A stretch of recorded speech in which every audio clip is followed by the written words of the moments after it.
No Return. This is a fictional story that I wrote myself. I am also a child in care, so this experience is relatable. I was only 14 when it happened. Each day was harder than the next, and no one could tell how horrible I felt. Luckily, I received help. It all started at the end of Year 9. I had to choose what GCSEs to take as well as doing my mainstream subjects. Geography, construction and art were what I chose to do.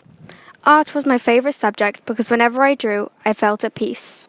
My friend Freya was in most of my classes and she was always there for me when I needed her the most. Unsurprisingly, I was not popular at all. All the teachers were welcoming and full of surprises, but we would always talk to them. I enjoyed school only because it was the only place I could escape to. The end of Year 9 rushed by and summer holidays had begun. I lived with my mother, father, and older brother Reese, who should have moved out by now. Reese was already 19, however he was still very dependent on our parents.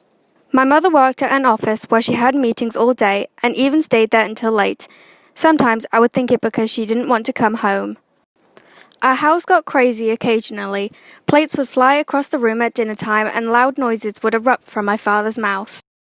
My plan was to always rush upstairs and cover my ears until everything had settled down. When my mother came back from work, she would only walk herself down the stairs and into her room, shutting the door behind her. It was mainly my father and brother that fought with each other, with my mother joining in at random points of each argument. My job was to shut myself away and ignore my sad surroundings. Luckily, the summer holidays came and went like a rushing blast of wind, and I was happy to return to school as a Year 10 student. Freya and I were now on the road to our GCSEs and I felt prepared. The only problem was being able to cope with things at home. I didn't know how long I was going to be able to hang on. It was about halfway into Year 10 when a letter was sent out to all parents about mental health. Both of my parents thought the idea of a young person having a mental problem was nonsense. I read the letter several times and thought about what mental health was. I soon realised that maybe my home life wasn't the best.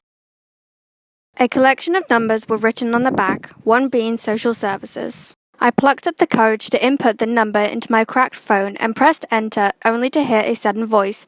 My voice quivered before finally explaining my situation.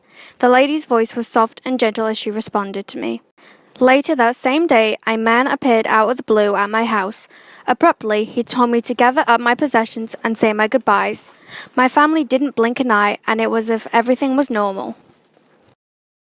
My life was at that point flipped upside down, and I was surprised by the arrival of social services. That night, I was taken to a home just a few miles away from my family and left there to introduce myself to my newfound family. Everything was explained to me and my chest was filled with relief at not having to deal with any more arguments. The family welcomed me with open arms and I felt at home. However, the next couple of months were a bumpy ride. Meetings, talks, counselling, etc. were my daily tasks. I gained a social worker named Liz and she was the most supportive person I have ever met.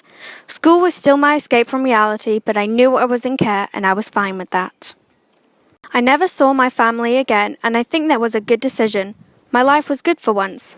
No problems, no issues, just a simple and normal life. I am now an architect working for a massive company. I gained help from so many people, however I just wish that the transition was somewhat smoother.